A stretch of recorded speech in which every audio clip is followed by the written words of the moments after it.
Thank you so much. Suzanne O'Halloran there on the floor of the New York Stock Exchange. Now, here on In Business, we have been tracking some of the difficulties that states across this country have been facing when it comes to their own budgets and their own, some say, fiscal crises. Well, today we're looking at the state of New Jersey. Their governor here, Christie, just unveiled his $29.3 billion budget for fiscal year 2011.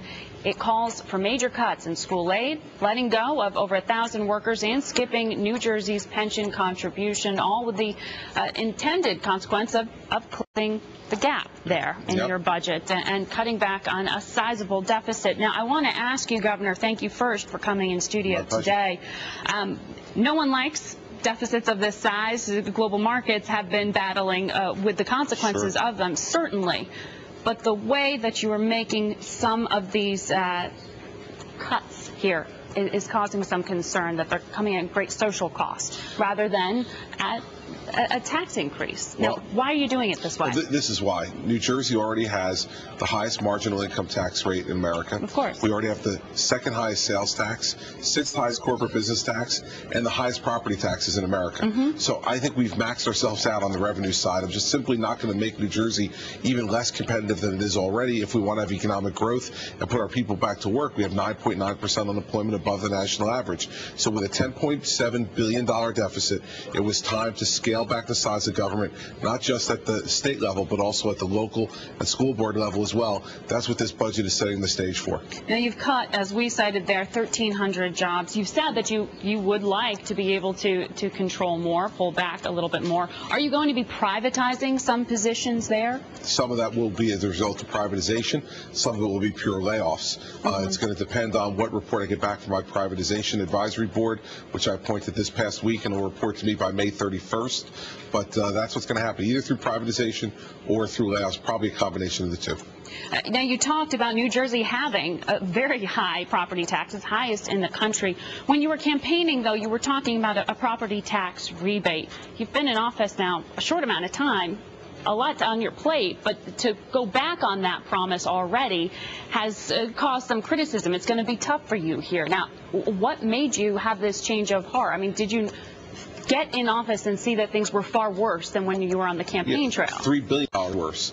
Governor Christie, I told everyone we have an $8 billion deficit for this coming year. We're at $10.7 billion. And what we're doing with the property tax rebate program is to restructure it. It's not being eliminated.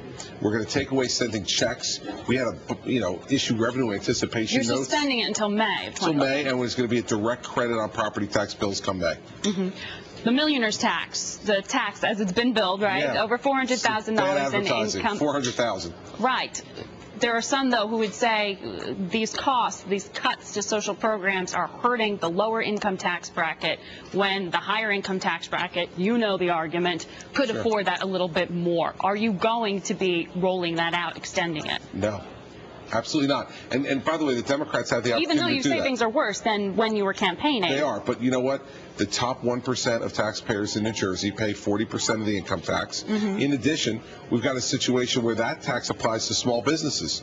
I'm simply not going to put my foot on the back of the neck of small business while I want them to try to grow jobs by giving more revenue to New Jersey. In addition, the Democrats had the opportunity to do this. That tax expired December 31st. And you're not renewing it. I'm not renewing it, and they could have renewed it with Governor Christie signing lame duck in January, and they didn't. So this is about politics. This isn't about policy.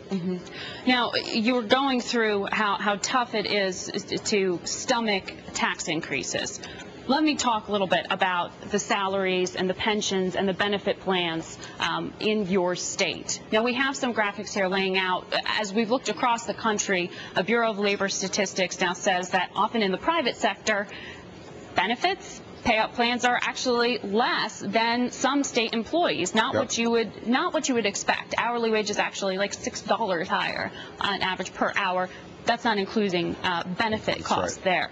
So when you are looking at contracts for existing state employees and their pensions in June 2011, when they come up, when they expire, are you going to be renegotiating those? Oh, absolutely. Yeah, I mean, there's no question that you're going to be asking those employees to pay more into their health benefits. into their pensions, and to give concessions on wages as well. And just as importantly, it's school districts, because teachers pay nothing right now, zero, towards their health insurance benefits. Family health insurance benefits that run anywhere from $18,000 to $24,000 a year that the taxpayers pay for that teacher and their family from the day they're hired until the day they die.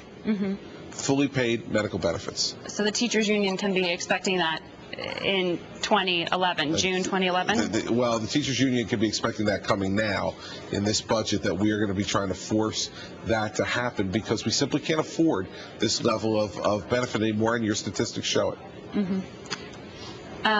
We have just about 1 minute left for this. I want to ask you, because when you're talking there about the unions and about defined pension plans, defined benefit plans, the question of the entire electoral process comes up here. Unions are key here in winning elections. They are key in building coalitions. Is it possible to really build political goodwill, go through the political process, and still ask for them to take these cuts that are going to be very hard to stomach? Sure, listen, I'm living proof of it. The teachers union spent over $3 million in the campaign in November trying to beat me. The CWA, the AFL-CIO, they all worked against me and spent significant sums of money, millions of dollars, in addition to the $30 million Governor Corzine spent to try to defeat me. And I'm here, and I'm the governor of New Jersey. My job now is to serve the people, the taxpayers of this state.